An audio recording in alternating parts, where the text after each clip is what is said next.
गाजियाबाद के हरीश राणा को supreme court की अनुमति के बाद इच्छा मृत्यु के लिए दिल्ली एम्स ले जाया गया। लेकिन इस बीच एक वीडियो ने लोगों को भावुक कर दिया। वीडियो में आध्यात्मिक वेशभूषा में नजर आ रही एक बहन हरीश राणा को अंतिम विदाई देते हुए कहती सुनाई देती हैं, सबको माफ़ करते हुए, सबसे माफ़ी मांगते हुए जाओ। इस भावुक संदेश के बाद सब लोग पूछ रहे हैं, आखिर कौन है ये बहन। 13 वर्षों के कोमा जैसी अवस्था में जीवन बिताने के बाद अब उन्हें अदालत की अनुमति से इच्छा मृत्यु की प्रक्रिया से गुजारा जा रहा है।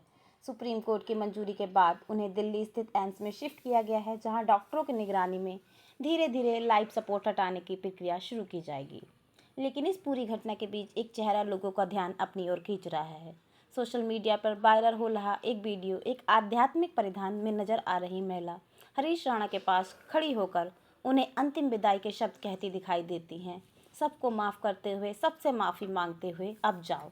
यह बात सुनकर माफ़ी वाली लोगों की आंखें भर आईं। कुछ देर बाद यह वीडियो सोशल मीडिया पर वायरल हो गया। लोग पूछने लगे, आखिर वह बहन कौन है। जानकारी के मुताबिक वीडियो में दिखाई दे रही महिला ब्रह्म कुमारी संस्था से जुड़ी एक वरिष्ठ साधिका हैं, जिन्हें लोग बहन के नाम से जानते हैं। वे साहिबजाबाद के मोहन नगर स्थित ब्रह्म कुमारी सेंटर प्रभु मिलन भवन से जुड़ी हुई हैं और लंबे समय से आध्यात्मिक सेवा में सक्रिय हैं। हरीश राणा परिवार का इस आध्यात्मिक संस्था से जुड़ाव कोई नया नहीं है। हरीश राणा के पिता अशोक राणा और परिवार के अन्य सदस्य पिछले कई वर्षों से ब्रह्म कुमारी के कार्यक्रमों और आध्यात्मिक गतिविधियों से जुड़े रहे हैं। बताया जाता है कि जब हरीश की जिंदगी एक दुर्घटना के बाद अचानक बदल गई और वे कोमा वाली स्थिति में चले गए, तब परिवार ने आध्यात्मिक सहारे को अपनी ताकत बनाया। यही वजह है कि इन वर्षों में ब्रह्म कुमारी सेंटर से जुड़े कई लोग समय समय पर राणा परिवार से मिलने आते रहे, उनके साथ प्रार्थना करते रहे, ध्यान करवाते रहे और मानसिक संबल देते रहे।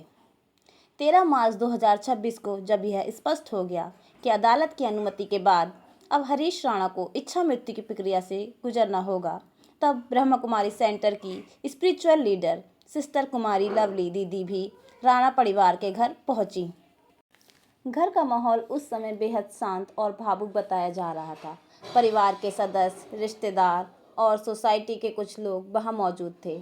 इसी दौरान सिस्टर लवली ने हरीश राणा के माथे पर चंदन का तिलक लगाया, उनके पास खड़ी होकर प्रार्थना की और शांत स्वर में कुछ शब्द कहे।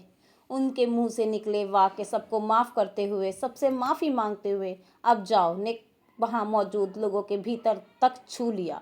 वीडियो देखने के बाद कई लोग भावुक हो रहे हैं। आध्यात्मिक दर्शन में क्षमा का महत्व। ब्रह्म कुमारी संस्था की शिक्षाओं में क्षमा और आध्यात्मिक शांति को बहुत महत्व दिया जाता है। लोग मानते हैं कि शांति के जीवन के अंतिम क्षणों में मन को पूरी तरह हल्का और शांत रखना सबसे जरूरी होता है। इसी विचार को व्यक्त करते हुए सिस्टर लवली ने हरीश राणा के लिए वह संदेश दिया। करीब 13 साल पहले चौथी मंजिल से गिरने के बाद हरीश राणा गंभीर रूप से घायल हो गए थे। इन वर्षों में हरीश की देखभाल उनके पिता अशोक राणा और परिवार के अन्य सदस्यों ने बेहद धैर्य और समर्पण के साथ की। बताया जाता है कि घर ही में उनके लिए विशेष व्यवस्था की गई थी। डॉक्टरों की सलाह के अनुसार नियमित दवाइयाँ, फिजियोथेरेपी और नर्सिंग के जरिए उनकी देखभाल की जाती रही। सोसाइटी के लोग बताते हैं कि राणा परिवार की दिनचर्या का सबसे बड़ा हिस्सा हरीश की सेवा बन गया था। राजनगर एक्सटेंशन स्थित जिस सोसाइटी में राणा परिवार रहता था, वहाँ के लोग भी इसे पूरे घटनाक्रम से भावुक हैं। सोसाइटी के एओए से जुड़े कुछ सदस्यों ने बताया कि हरीश राणा को पिछले कई वर्षों से लोग इसी अवस्था में देख रहे थे। परिवार की सेवा भावना ने सभी को प्रभावित किया। कई पड़ोसी समय समय पर घर जाकर परिवार का हालचाल लेते थे।